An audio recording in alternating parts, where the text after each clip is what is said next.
Hey, I'm Osman Faruqi, and this is The Drop, a culture show from the Sydney Morning Herald and The Age, where we dive into the latest in the world of pop culture and entertainment. I'm here with Mel Kembry and Thomas Mitchell. How you guys doing? We're here with birthday boy Thomas Mitchell. Big day, wearing his new birthday boy jacket. Thank you. Is that a birthday jacket? You look very handsome, Thomas. Yeah. Some fresh gear. It's like, when you get stuff for your birthday and you just wear all of the new stuff at once. I thought I would do that just to get it out of the way. And I knew that I would have this exact conversation with Mel as soon as I walked in. He walked in with a birthday glow, his new jacket on. You're just having a great day, aren't you? So far, so good. Yes. Thank you for coming in on both your birthday and your week of leave. Very much appreciated. It's a pleasure. Always happy to talk with you guys. And yeah, feels pretty good so far. Sadly, though, I did as much as I woke up and I was like, this is great. I'm having a great time. One of my first thoughts was like, I will never be on the SMH Young Novelists list now. 35 and under. So you could still. Okay, so this is it. You have a year This is your to last publish year. a novel. You've got to write the book. You've got 12 months. All right, well, the work begins today, guys. I mean, you've still got the Miles Franklin and the Booker to aim for, so don't feel too disheartened. It's not the only significant event today. We're recording this on Wednesday, which is the morning of the best sporting event of the year, Game 1 of State of Origin. By the time this comes out on Thursday, we will either be devastated or ecstatic, and honestly, probably most likely devastated as Blues fans. But how you guys feeling? You nervous? You excited? You're full of dread? Well, I was just curious, Mel, what do you think about the new halves combination for the Blues and also obviously Maguire coming in for Fittler? Okay, you've hit me with a hard question. I love sport. Rugby league. I was into it when I was younger because my dad was a huge Bulldogs fan. And I don't know if I've ever told you this story. I actually wrote Braith Anasta, the first fan mail he You ever have told received. us this. I think you've told us this story on the podcast. On I the think pod, yeah. So that lore. is my, all of my knowledge of NRL is based from the 90s. So or the early 2000s. Best era, to be honest. If you want to talk about Luke Burt, Hindmarsh. El Magic? Yeah. Daryl Halligan, I think, was he in the Bulldogs? Yeah, good kicker.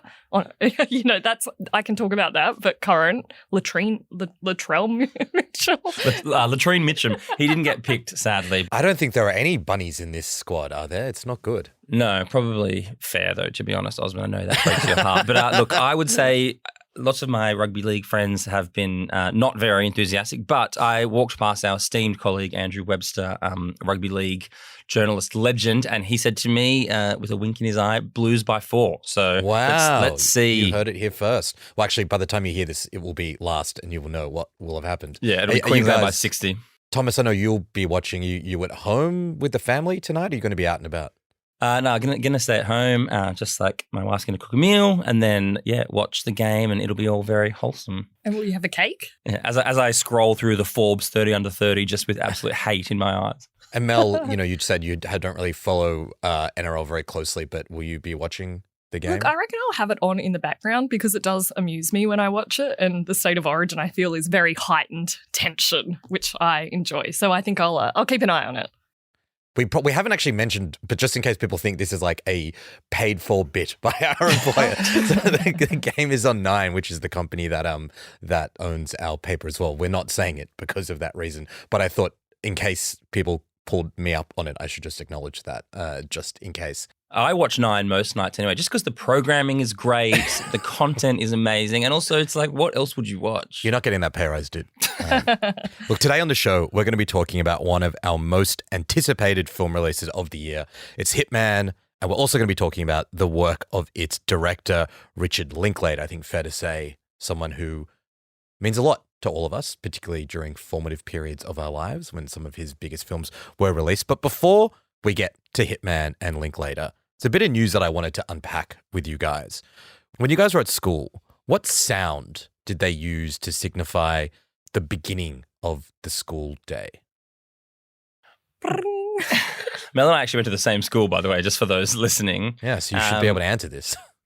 I'm going to throw to you. Well, Mel was this also won't surprise anyone. Mel was much more into school. Yeah. She was the school. Wasn't into the school bell. Yeah, but you just I can't remember basically. So I'm sure you. Was it just like a standard bell, or do they play some sort of Yeah, it was just a standard bell, right? Yeah. I don't think there was anything fancy. Weirdly enough, at my school in year 6, they played Coldplay's Yellow to signify, which is like pretty hectic. Pretty like downer of a song to signify the start. I don't know what teacher was having a midlife crisis and was like, this is how. We were kind of too young to really understand the significance or, the depressive nature of that song, but really odd in hindsight. It would have been better if they played The Scientist and you all walked backwards into the room. I didn't even know this was a thing. I thought they were standardized. I didn't know you could just play a song. I would have campaigned for that as part of the SRC. Okay, God, another angry letter from the Cubby Co. Well, this week there's been a story that is at the juncture of the primary education system and music, in particular, hip-hop music. A school in Ramsgate, which I believe is like your guys' part of town. Yeah, I live like one suburb over, and it's basically the local primary school for us. And I can confirm that the Sans Souci like kind of private Facebook group for the area has been like lit up the past 24 hours. Wow. All right. Well, let's talk about what is going on. So that school has also been using a song to mark the beginning of the school day. It uses different songs, but lately they've been playing a track by Indigenous rapper Birds. The song's called Bagalum Bargain. It was released in 2021. That year it came number 30 in the Hottest 100. So it's like a fairly popular song. Patiently waiting for someone I ain't never seen before to say he's a captain of men, but ain't believing our love. From the land of the white skin, he's self-righteous, a murder without license. With the spear, I'm the nicest, thinking that I might just wait till night hits. One parent, though, was not very happy about the choice of song. He went on to GB and said he thought that this was inappropriate to play to children because of the way it discussed colonization and white people in particular. The song was actually written as part of a documentary examining the anniversary of Captain Cook's arrival in Australia, and it's written from the specific perspective of a Butchulla warrior standing on Kagari Island, formerly known as Fraser Island, witnessing Cook and the colonists sail past. The language that got this parent particularly upset was a reference to Cook and British colonists as white devils.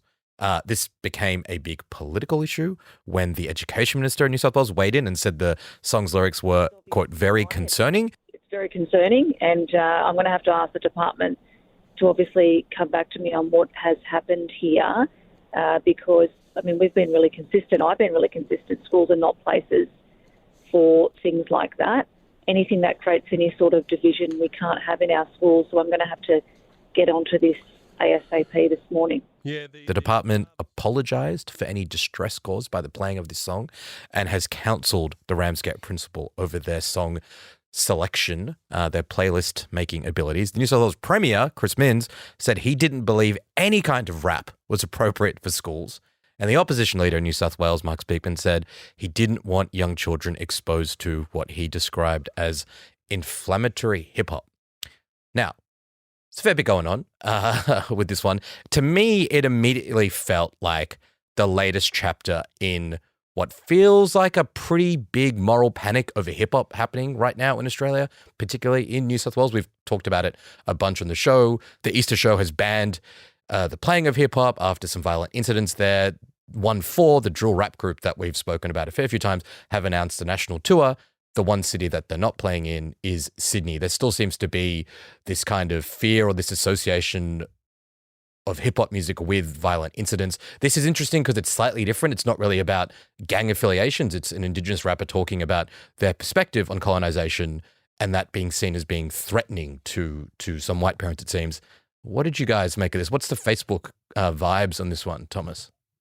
You can kind of imagine what vibes on like suburban Facebook groups typically are. It basically is boomers kind of like up in arms about it.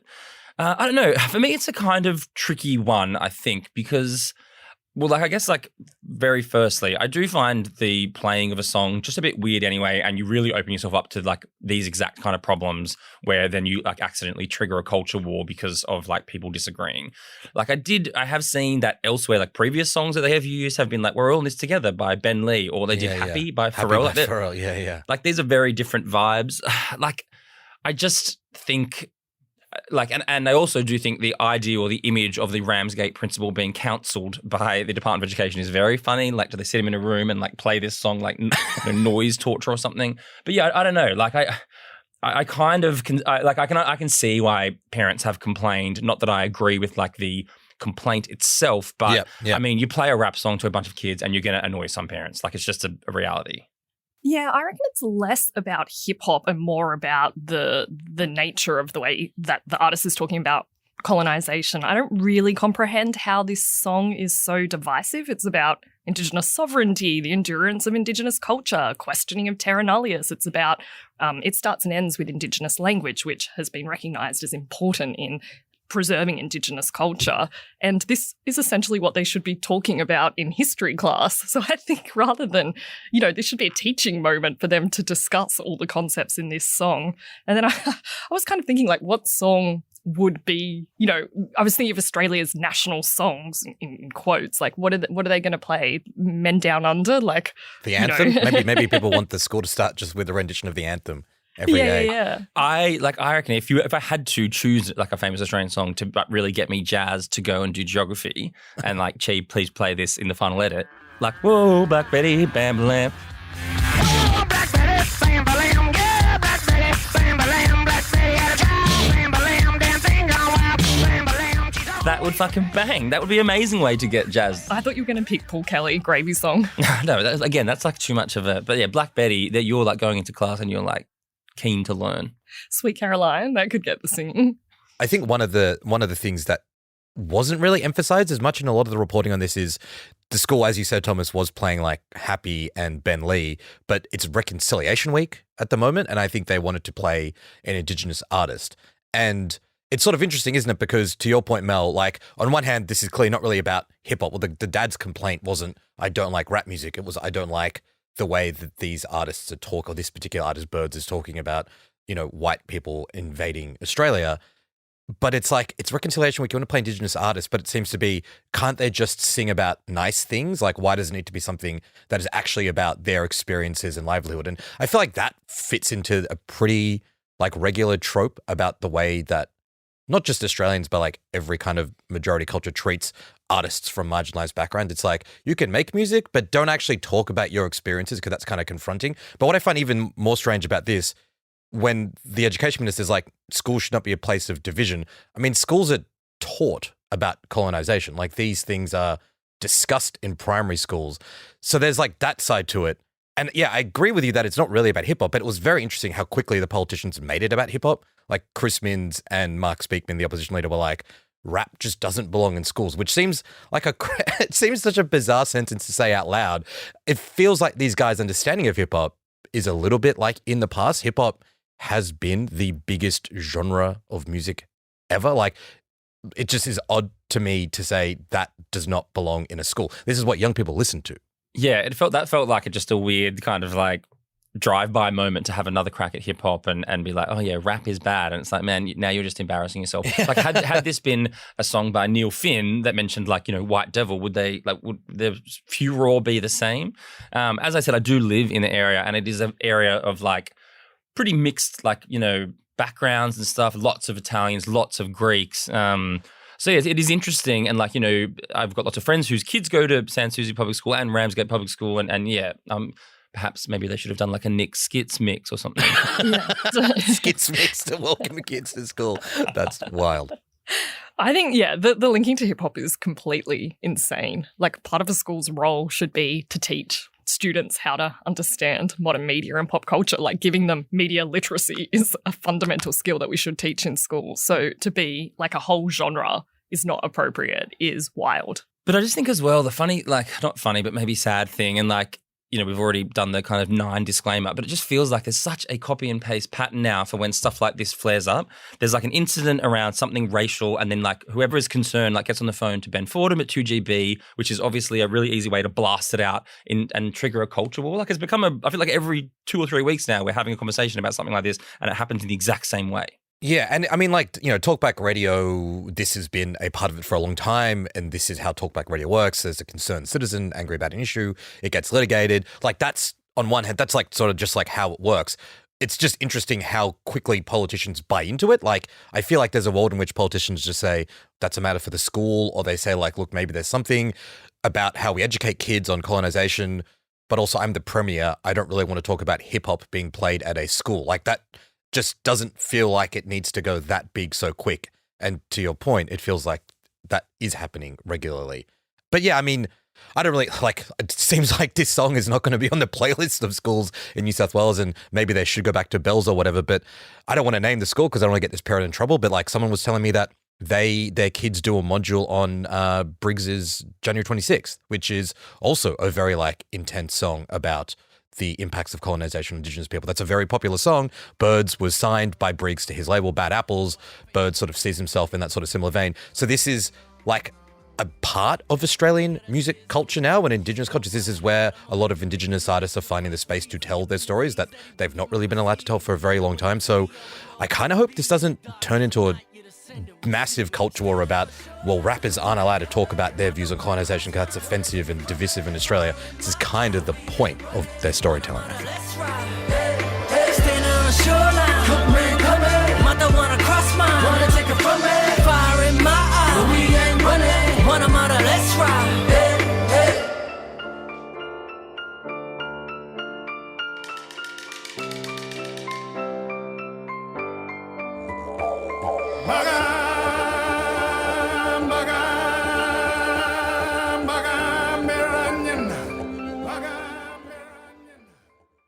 Okay, so one of the movies that I think all three of us have been very, very, very excited about comes out this Friday on Netflix. It's the latest film by Richard Linklater, probably best known for the Before trilogy, starring Ethan Hawke and Julie Delpy. He also directed School of Rock, Dazed and Confused, and Boyhood.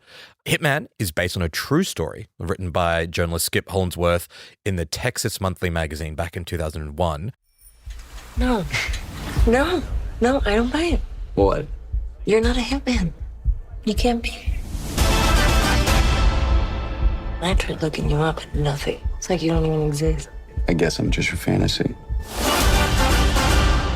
So what's the biggest difference between the real you and your occupation? By the way, my name is Gary Johnson, and I'm a fake hitman. The film is co-written by Linklater and Glen Powell, who was also the star of the film, alongside Adria Arjona. The movie's about a part-time undercover police officer in New Orleans who poses as a hitman to arrest people trying to hire him. Things get complicated for this pretend hitman when he meets a woman who tries to hire him to knock off her husband. Kind of takes the movie in a much more thrilling and like pretty damn sexy direction.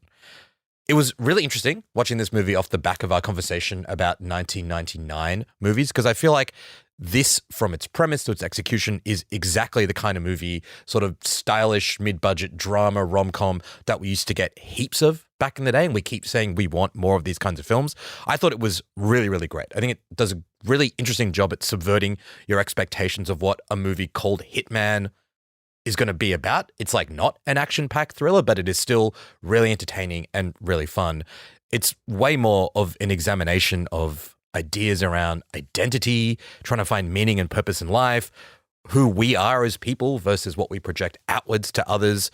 Add to that this kind of dash of sexy rom-com vibes, courtesy of the very, very, very great performances by both Powell and Arjona. I think ultimately you just have, like I said, a fun, exciting, thought-provoking film. And my only wish with it is that it was coming out in cinemas. I feel like this would be such a great film to watch with a group of people in a movie theater. I also think it would make a lot of money in a year where movies are otherwise struggling. But yeah, when it was playing at the film festival circuit, getting rave reviews, big studios just didn't offer much up, and Netflix snapped it up for a cool $20 million. So I want to talk to you guys about all of that a little bit later on, but initial takes on Hitman. How'd you guys find it? I completely agree with you. I thought it was very funny, smart. It's a very tight film. It sweeps you up with its self-assuredness and it really carries you away. And there are continual plot shifts that are really surprising and keep you interested in the film the whole way through. So I had a great time watching it. Yeah, look, I really liked it too. I will admit that upon first watch, I had a big weekend, and so I think I was watching it in the wrong frame of mind. So I enjoyed it, as we kind of briefly discussed off air, but I was like, oh, okay. And then now having sat back on it, and also I think kind of being in a bit of a Linklater headspace, I actually do really, really appreciate this movie. It's much cleverer than I was probably prepared for, on a hungover Sunday evening. I still have big question marks around Glen Powell as, kind of the savior of the leading man. But I think in terms of like Linklater bringing his skill set and his like thematic approach into a new, especially like the Netflix format, like he's kind of snuck in one of the most interesting films of the year, like onto a streaming platform that millions of people will watch. I think that's a really good way of putting it. I think the movie is so smart in how it rewards like a casual watch or a sort of more engaged watch. I think a lot of people can just watch this movie and see two hot people like be in this sort of fun, sexy film. But then the more you think about it and the more you watch, you're like, oh, this movie is really saying a lot of fascinating things about being at a certain stage in your life, about, this question of how do we create an image or an idea of ourselves and how does that sit with who we really are versus the person we want to be in different sorts of situations. I think like I want to talk about the Glen Powell thing because the movie does hinge on him. He's like the co-writer, he's the star, he is the driving force behind the movie. At the beginning, he's this kind of daggy uni lecturer moonlighting as an undercover cop. This is also a hilarious thing about America where you can be a part-time undercover cop while you're a...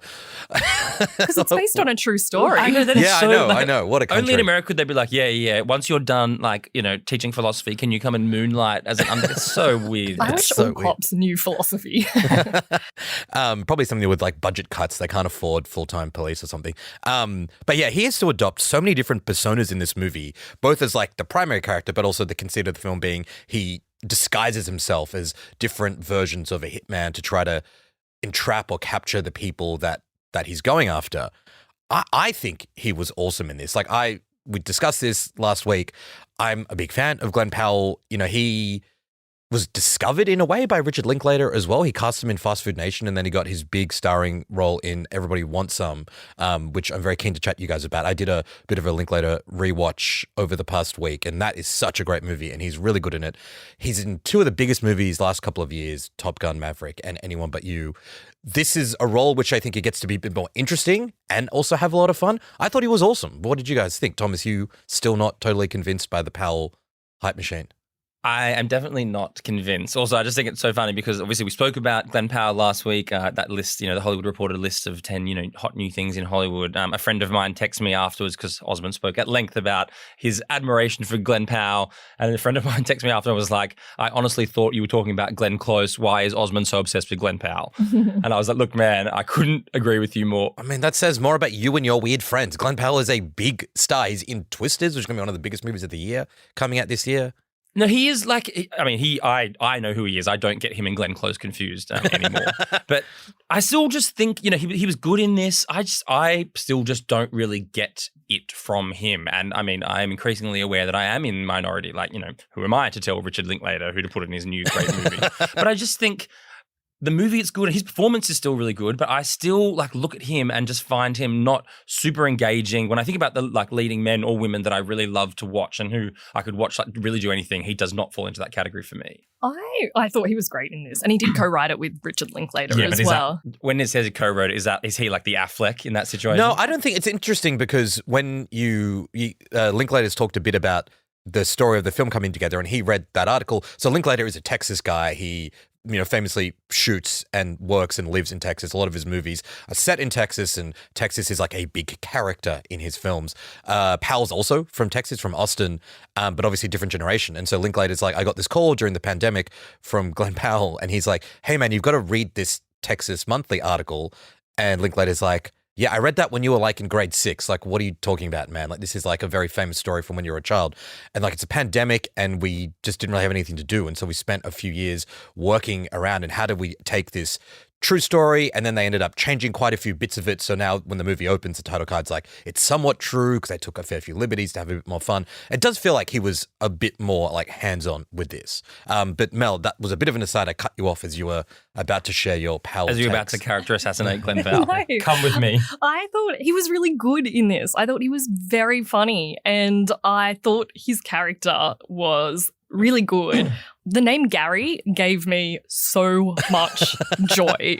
Just the fact his name is Gary brought, every time it was mentioned, it was kind of used humorously. And there's a gag about it, right? Where someone's like, your name's Gary. He's like, I know. Yeah, I thought that was very funny. There's this great shot early on where Glen Powell is in his home and he's at this tiny table for one because he lives alone. He drives a Honda Civic, and I love that he waters his like plants and he feeds his fish before he has his own dinner. I just thought the character was really good, and as the hitman roles he takes on get progressively more and more insane, I thought they became funnier and funnier. And so I was won over by Glen Powell. I agree with you. Last week I wasn't sold on him as an actor, as a vibe.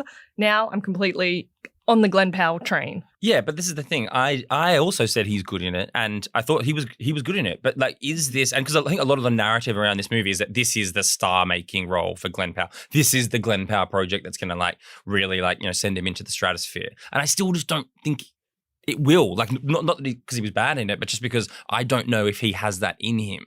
That's kind of my take on it. Even though I thought he was like funny and stuff, like it's not the same feeling I get when I was watching like Prime Gosling or Prime Pitt or Prime DiCaprio.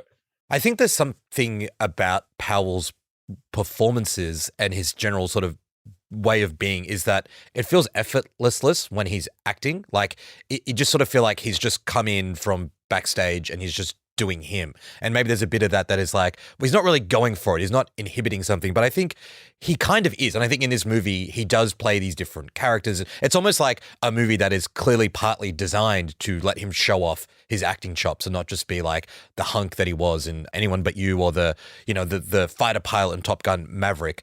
But yeah, I sort of understand what you're saying, Thomas, because he doesn't feel like he's doing something like Brad Pitt or even like Ethan Hawke at their prime where they're really seriously acting and they've been to the Lee Strasberg acting school and they're going for it. And he's probably picking roles that are still a little bit within his comfort zone. He hasn't been pushed yet, but I feel like this is an example of his ability to really show off a wider range. And I think like the other thing about this film, and this goes to your point, Mel, about the way that his character is so fleshed out. Like we find out about his job. We find out about the car he drives. He's got these 2 cats.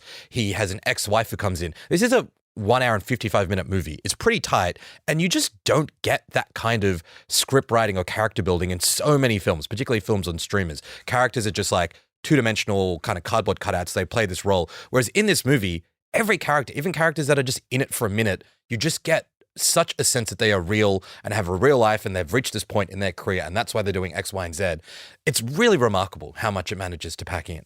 Yeah, totally. And that is absolutely the joy of watching a Richard Linklater film is the dialogue is so incredible and touches on so much. It's a way of like, we don't speak like Richard Linklater's characters speak, but he still manages to make it seem authentic and real. And there are so many one-liners in this that make you laugh out loud without feeling like they're a one-liner joke. It's very subtly funny. So this movie is a bit of a two-hander. The other main character, Adriana mentioned before briefly. Had you guys seen her in anything before this film?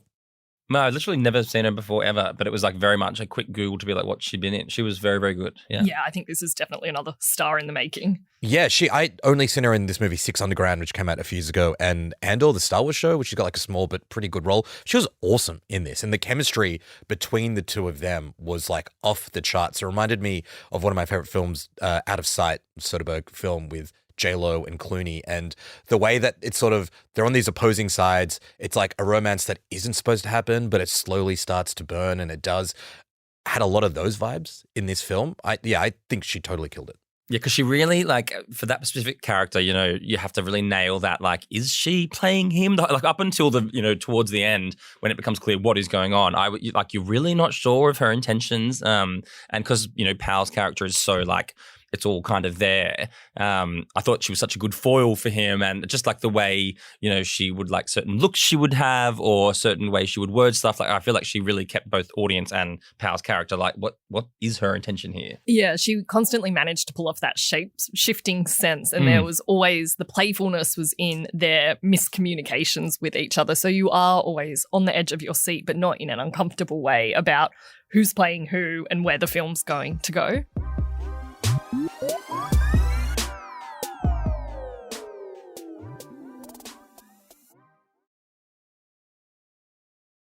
We've talked a bit this year about the role of sex in cinema, movies like challenges being called like the sexiest movie in a while and bringing sex back to cinemas. And we talked about how there's like no actual real explicit sex scenes in that. This movie, it's not really been sold as like a super sexy movie, but it feels, again, like a bit of a throwback to kind of sexy thriller in the 90s where there is like a bunch of sex and it just sort of is there and it's normal for it to be there and it, makes sense in terms of the characters' arcs and whatever.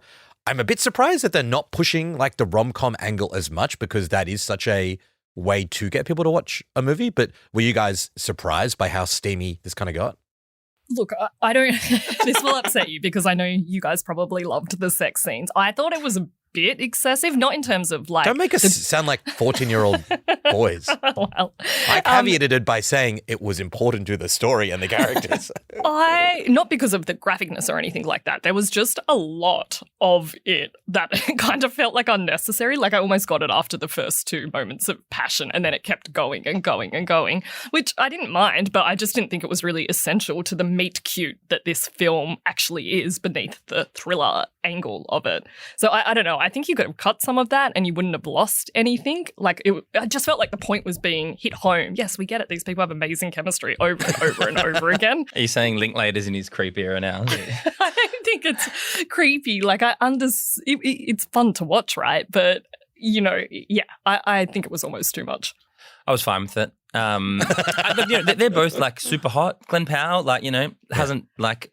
He's still been hitting the gym, obviously, post Anyone But You. He looks amazing. I really love her and was happy for them to be, like, nude on screen together. Also, I thought it was, like, all jokes aside, Thomas is gross. But, like, I did think it was kind of important to the characters because they then start to build in these, like, there's this whole thing about the signing of the contract when they're, like, making, these, like, rules within their relationship that are kind of related to sex and also the kind of strange framework they have to exist in because of the, what's going on in the movie. Like everything played into the development of these two. So I thought it was like fun. And again, like especially off the back of, we spoke a lot about sex last week because of the 1999 thing. This did feel like a throwback and yeah, I mean, it's just part of the formula. Yeah, and they're kind of, their interactions, role play features pretty heavily. And I feel like that's not even the subtext, it's the subtext and the text of the film is the roles that we all play in the world when we're going on a first date, when we're meeting someone, when we're at home versus at work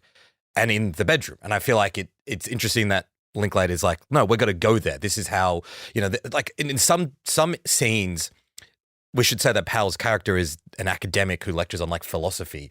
And there are some scenes where they cut to him in the classroom and he's like, this is the point of the movie. These ideas of Freudian ideas of, the id and the ego and the superego and whatever. That is what we're discussing. And maybe that was like a little bit too handholdy, but it kind of worked for me. And I think it helped you.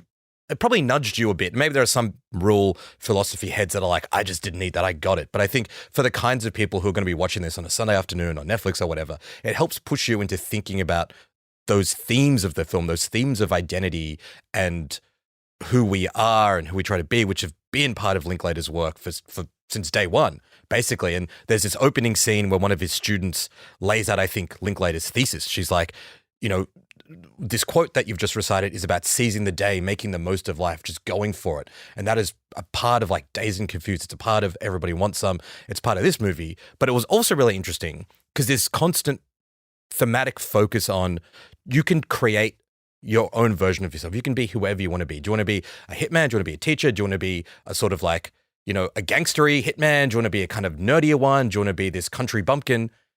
It just felt not disconnected from current conversations we're having in society about identity and whether it's set for you or whether you get to choose who you are in terms of your sexuality, your gender identity, whatever. And it was interesting hearing Richard Linklater on a New York Times podcast be like, yeah, no, that's exactly what I was trying to get across. Like, I think it's one of the most fascinating bits of our current moment that we've trying to have the conversation around. You are who you tell people you are. And that's what I wanted to do with the movie. I found that a really fascinating part of it. Yeah, I think that's so true. And it's probably worth noting too, it does wear these philosophical underpinnings very lightly. Like on one hand, you can imagine this being studied in a philosophy class, but you could also watch this and not really consider it at all. Like it doesn't feel heavy-handed.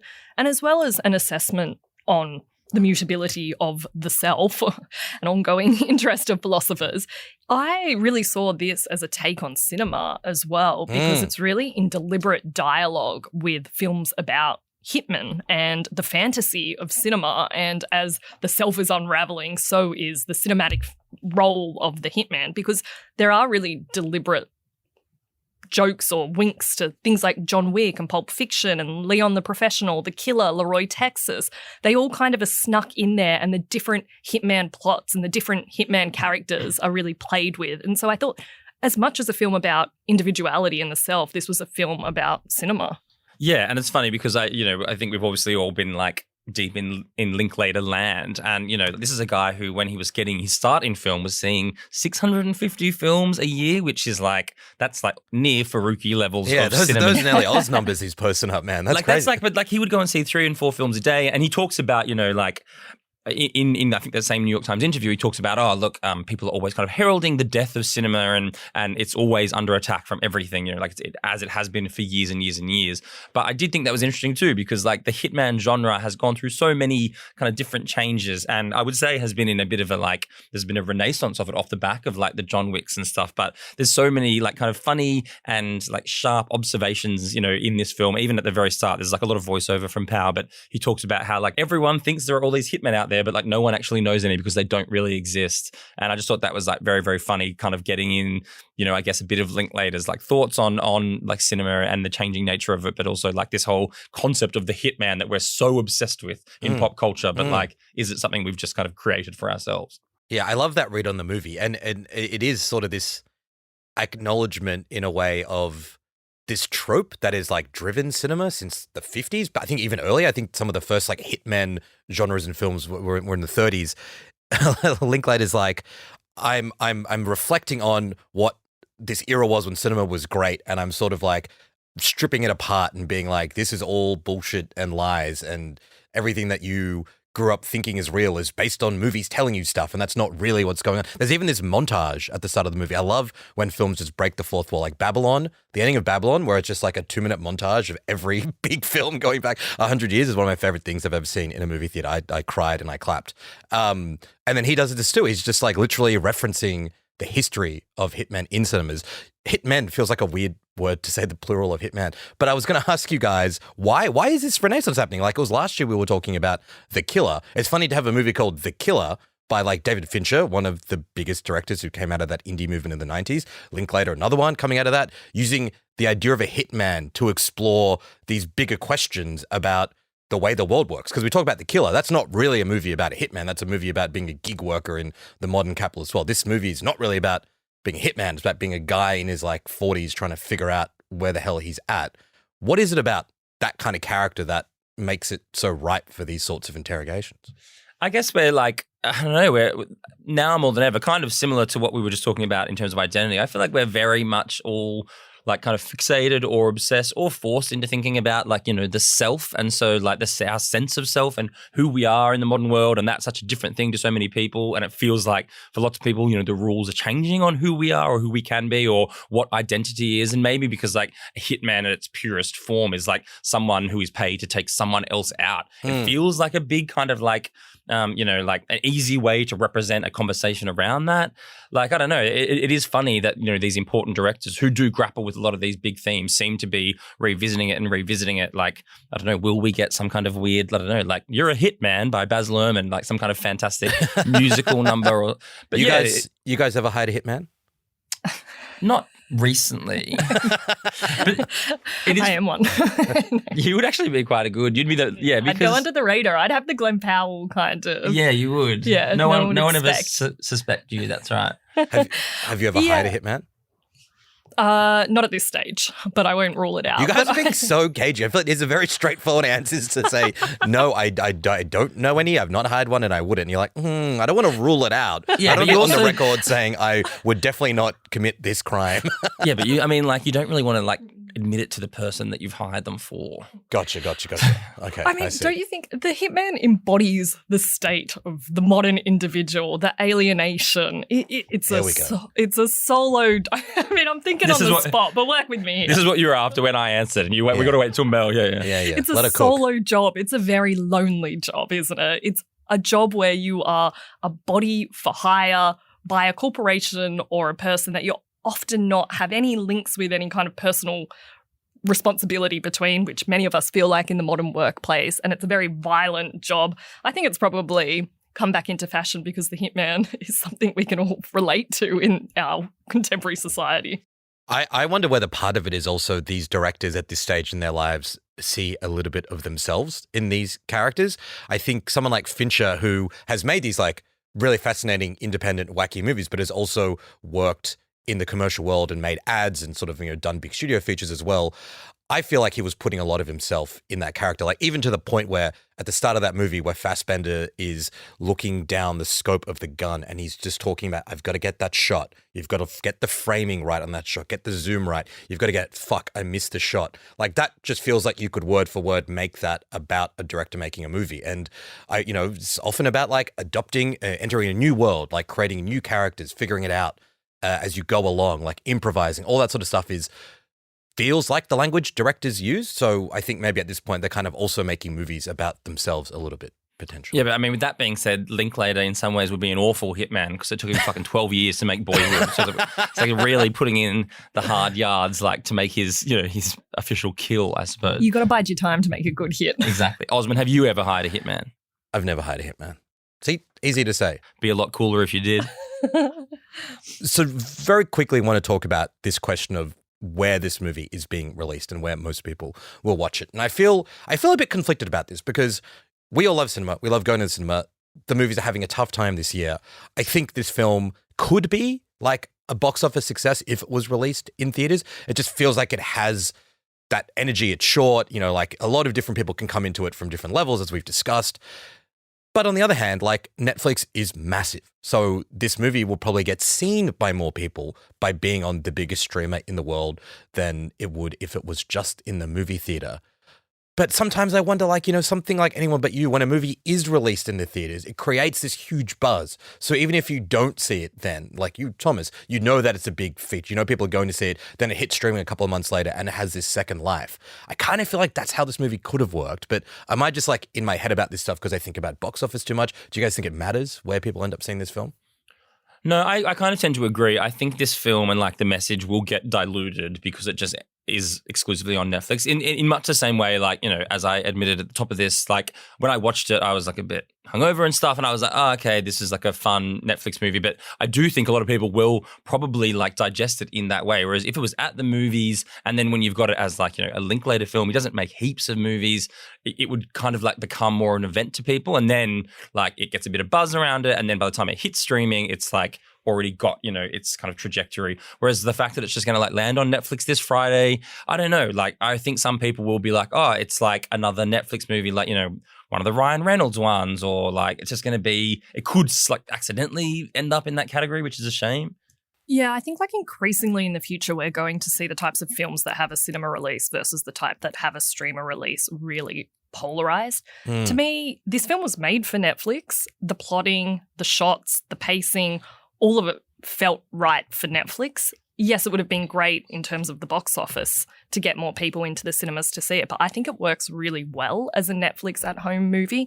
And I also think it's a huge benefit for the film that so many people are going to be able to see it. And I think it's going to cut through in a much bigger way than it would have if it had just been at the cinema, because we'll be all able to talk about it, access it, and see it. But don't you think when people, because Netflix movies have become such a like kind of genre unto themselves, people will like watch it with already, I guess, an idea of what it is in mind and then maybe miss, I guess, like some of the best parts of the movie or miss what the movie really is saying? Well, potentially it sets the bar too low for the film, which it will then over-exceed expectations, particularly having a name like Linklater attached to a film. Maybe it's about rebranding, and maybe that's what Netflix is doing, rebranding what a Netflix film is by getting a great director and a quality film. I wonder what he thinks. I haven't really seen anything of what he thinks. He's not particularly impressed with the situation. It's sort of funny because Netflix is his sugar daddy here, but he's like, we took it to these film festivals, I think premiered at Venice. It got a huge reaction. and the studios just like weren't interested in it, which feels like a massive miss from them when everything else is sort of failing to launch right now. Why wouldn't they? I think the movie cost $11 million and Netflix bought it for $20 million, which is not a crazy amount of money. And he's trying to tell people to watch, because I think in the US it's getting a couple of weeks in theaters. He's like, please try and watch it there. It's like good on him for like taking the Netflix bag and then also saying, go to movie theaters and watch this, don't watch this at home. I guess I just hope that people watch it. I think there's a risk. I mean, The Killer was like a top tier movie by a top tier director that didn't really like become a phenomenon on Netflix. Mank, which, you know, the movie that I always talk about, is also like just an awesome movie that is sitting there on Netflix. So there is like a world in which this doesn't hit, but I think unlike those movies, which are pretty self-serious and a bit darker, you can see the title card of this, right? Like Glen Powell and Adria Arjona, and they're there like kissing or whatever, and people are like, fuck yeah, let's go. And Mel's like, oh, yuck.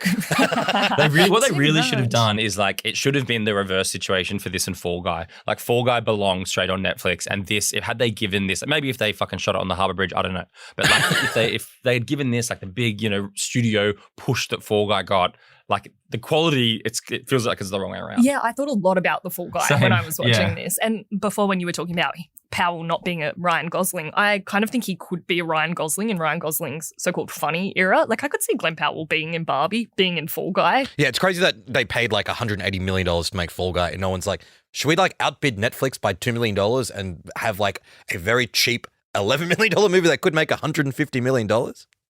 Yeah, I think all the signs are in place that this will take off on Netflix. It's getting really great early reviews. The Glen Powell is a man of the moment, not Glenn Close, and Richard Linklater is a huge name who doesn't put out a stack of films. So it will be really interesting if this doesn't cut through, because I think that will be something we should revisit, because if it doesn't make it through, it will be saying something. If it doesn't make it through, we should just like pack up the podcast now. Honestly. It is so funny though, like obviously thinking about Linklater so much. Like we talked about, funny IMDb back catalogs last week. He's got like, when you look at his collection of films, they're quite odd all together, like in a row. Yeah, let's have the Linklater conversation, because I don't think we've really talked about it much on the podcast. And like I said, I was doing a bit of a rewatch. I'm like, wow, low-key, maybe like my second favorite director after Soderbergh. It is such a fascinating and diverse, and like you said, Thomas, weird filmography. His most recent film before this is this animated feature, Apollo 10.5, which is like,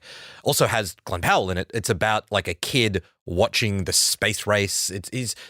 I haven't seen it. I don't know if you guys have seen it, but throughout our probably most formative years, like the late 90s, the early 2000s, Linklater was making either these like coming of age or very existential and like movies that philosophy bros like you, Thomas, at uni probably loved to watch and like talk to girls about. And it just like has, in hindsight, made some of the best movies, you know, in the past like 50 years. What were your relationships like to his work, either growing up or now?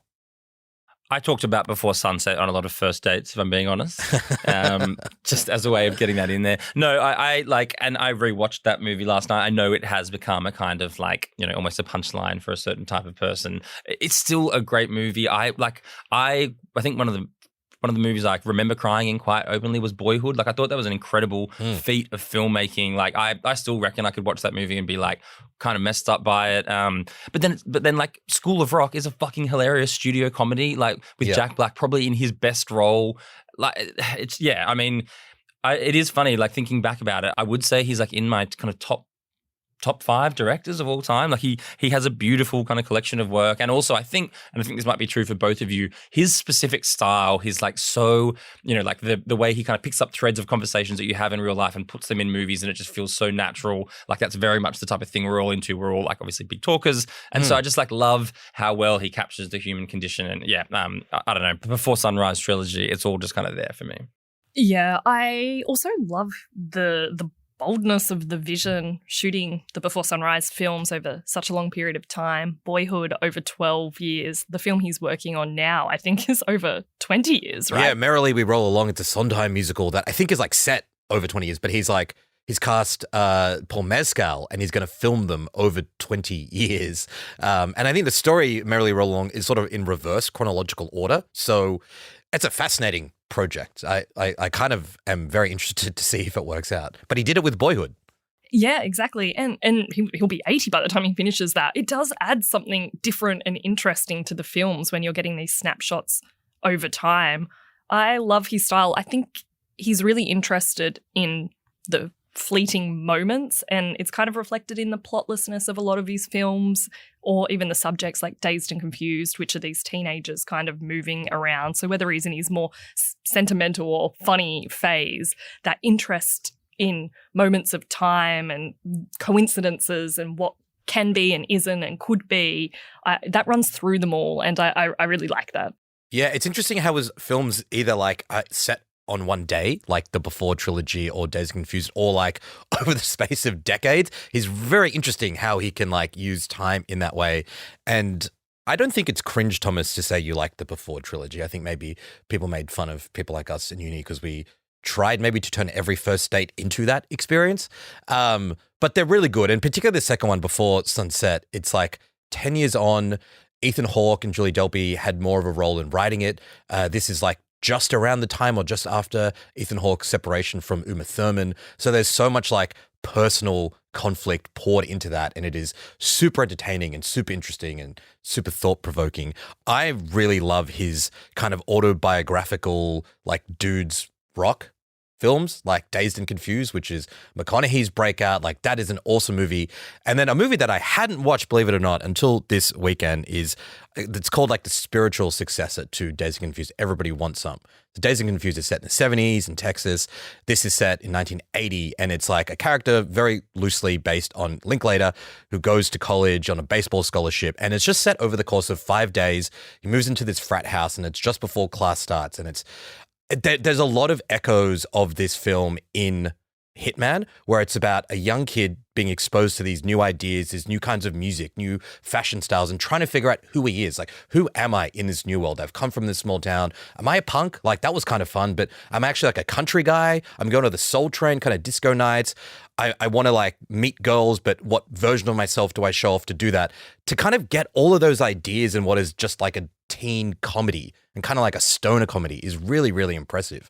And then he also has this other dynamic. I don't know if you guys have seen Bernie, the Jack Black film. There's a really funny, interesting movie that is also based on a Skip Hollingsworth article, the guy who wrote the Hitman story, about a real story about a funeral like undertaker who ends up murdering a very wealthy older woman and taking her money.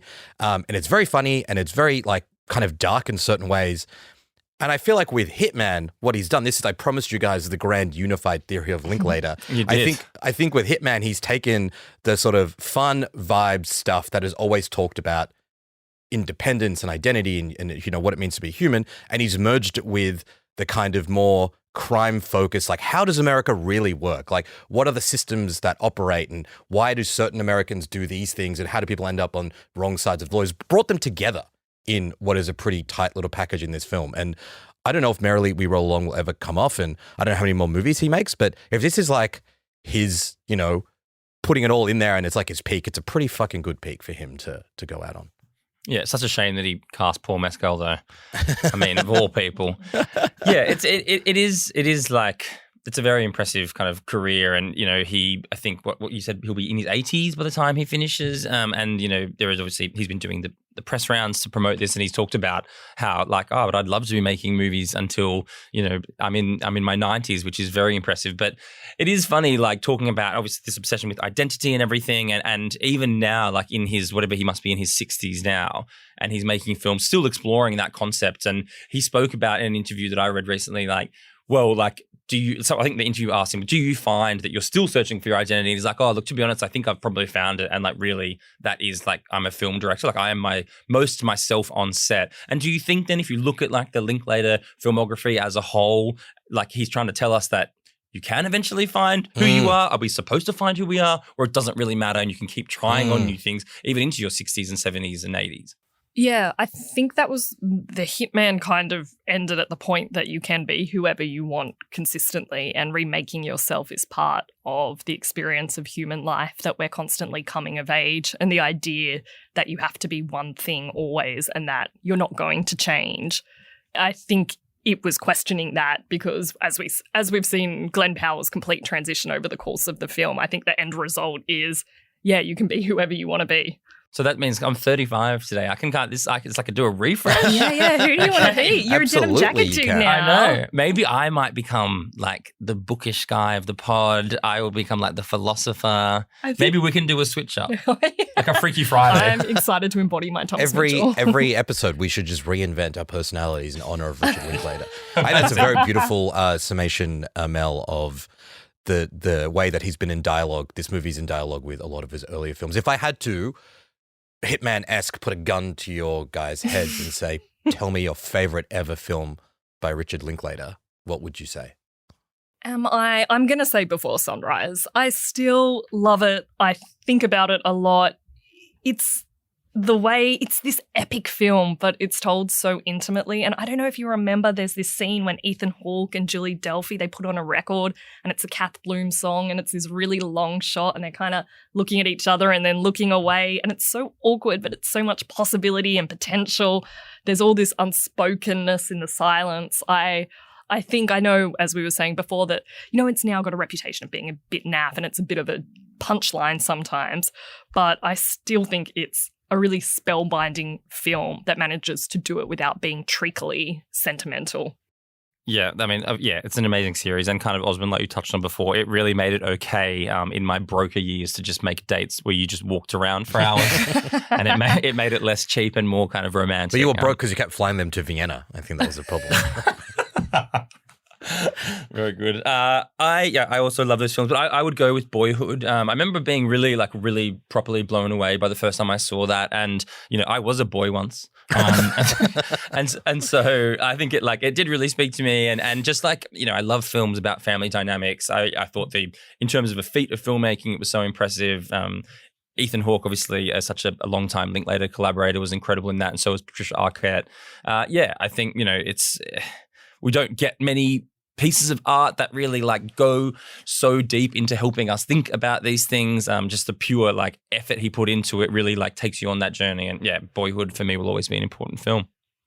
Great recommendations. I think I got to go with Dazed and Confused, his second film. It's just the amount of stars in that movie: Ben Affleck, Parker Posey, Matthew McConaughey. It's crazy, and it's just what happens? Nothing. But is it fun? Is it awesome? Do you think a little bit about being nostalgic for a time that you never lived through? That's the crazy thing about that movie. I want to go back to the 70s in my American high school and just drive around with my friends and, just hang out and smoke weed and drink beer and play pool. I never fucking did that. I didn't live in America in the 70s, but he makes you want to do that in a way that is genuinely beautiful and very funny, and it's awesome. And watching that next to Everybody Wants Some, I just think you're not going to have a better 4 hours than doing that. Yeah, I agree. And there are so many great scenes in Dazed and Confused. The kind of whole conversation about, is it Barbara Bush that they have? Yeah. It's a great film. Yeah, and he gave us McConaughey, which is really the gift that keeps on giving. Absolutely. Okay, so time to wrap up the show with our Impress Your Friend segment, where we recommend something we watched, listened to, read, otherwise consumed in the week of culture. I'll go first. It's a cheat because I have been very both busy and ill and have just watched Richard Linklater films for the past week. So mine is a thing that we've referenced a couple of times on this podcast. It's an interview that Richard Linklater did with the New York Times for The Interview podcast. It's a really interesting format. They basically do this big interview with a personality. They had Charlemagne the God on a couple of weeks ago, and then they check back in with that person a few days later after something's happened and just get their delayed reactions to the things that they talked about. It's a really interesting format. It's a cool interview series. And the Linklater one is just really wonderful. Even if you haven't seen the film yet, it's great. But I think it reaches another depth of meaning when you've seen the film and you understand what he's talking about, what he's trying to do. So that's my rec.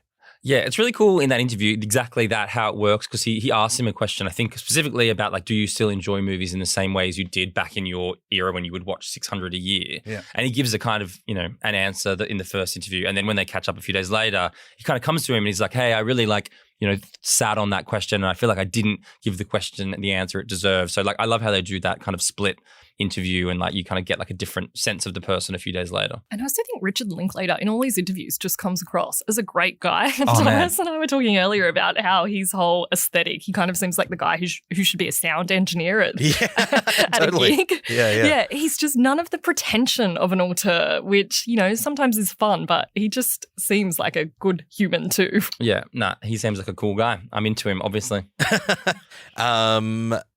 Thomas, Yes. what have you got for us? My one, this is actually, this one you can impress your friends with next week when this comes out, but it is actually the new stand-up Everything Must Go from Hannah Einbinder from Hacks. Now, look, I would say Hacks, like, I don't know about you guys, but everyone in my circle is like really watching and loving season 3. Oh, absolutely. Yeah. It's like, you know, season 3 can be a tricky time for comedy shows. I feel like Hacks has like leveled up again. It's just been renewed for season 4, which you can watch on Stan. I haven't seen her do stand-up before. I got sent the screener. It's very, very funny. She talks, you know, about her faith, obviously her sexuality, her family. You know, her parents went to like insane lengths, you know, kind of like doing these, you know, like rituals and recommendations to try and have a boy, and they had her, and she tells some really funny stories about that. She's kind of having a moment right now anyway, but that's Everything Must Go, which hits binge on Thursday, June 13th. But I'm telling you now, it'll impress your friends when you watch them, and tell them to watch it too. She plays Ava on Hacks. Yes, she plays Ava, the young kind of like comic.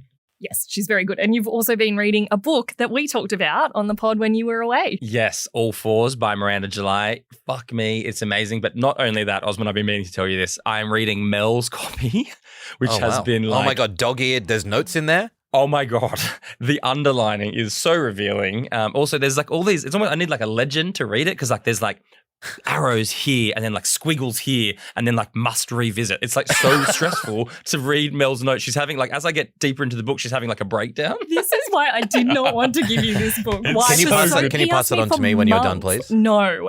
Yes. This is like the inner workings. But to your credit, Mel, and to your defense, rather, I should say, you were interviewing Miranda July, right? So presumably this was like note taking, or is it just something you do, like you're reading Little Women and you're like, God damn, that fucking line has never hit harder. The fact you picked Little Women, I mean, I've got to give you credit for that. No, it was in preparation for the interview. That's not my normal reading habit. But you are right. I've worked out such a good system that you really do need a legend to understand what the different sign symbols and things mean. There's a lot going on. But the book, Mel, you've obviously read it. Osman, it's amazing. Lots of people I know are reading it, so I don't need to recommend it to anyone because I feel like it's out there. But yes, as someone who's often considered myself, you know, worthy of working at a Hertz rental car service, I really enjoy it.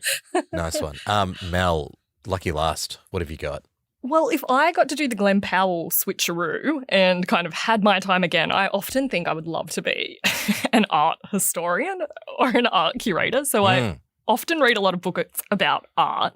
The one I've read at the moment is called The Story of Art Without Men. It's by Katie Hessel, who was at the Sydney Writers' Festival just recently. She's an art historian, a presenter. She's a curator. She's got this great Instagram page and a podcast called The Great Women Artists. She's done a history of Western art movements from the 1500s to the 2020s.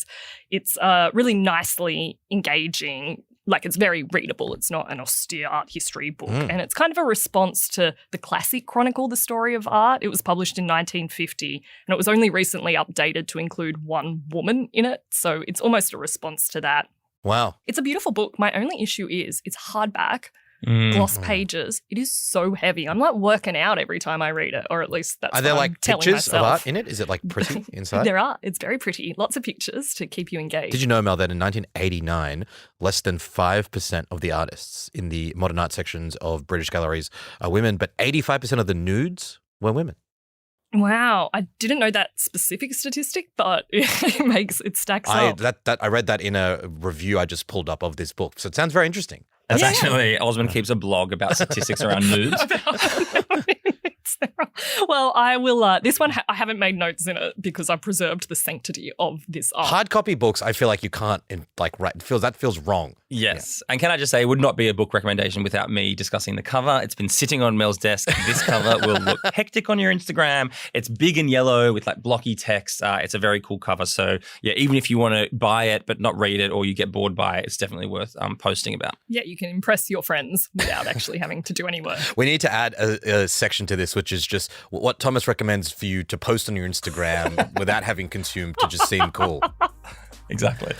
Story of my life. Mel and Thomas take it. Thomas, have a great rest of your birthday. Up the blues. Yes, thank you. I will let you know what my new identity is. Happy birthday, Big T. This episode of The Drop was produced by Chi Wong. If you enjoyed listening to today's episode of The Drop, make sure to follow us in your favorite podcast app, leave us a review, or better yet, share the episode with a friend. I'm Osman Faruqi. See you next week.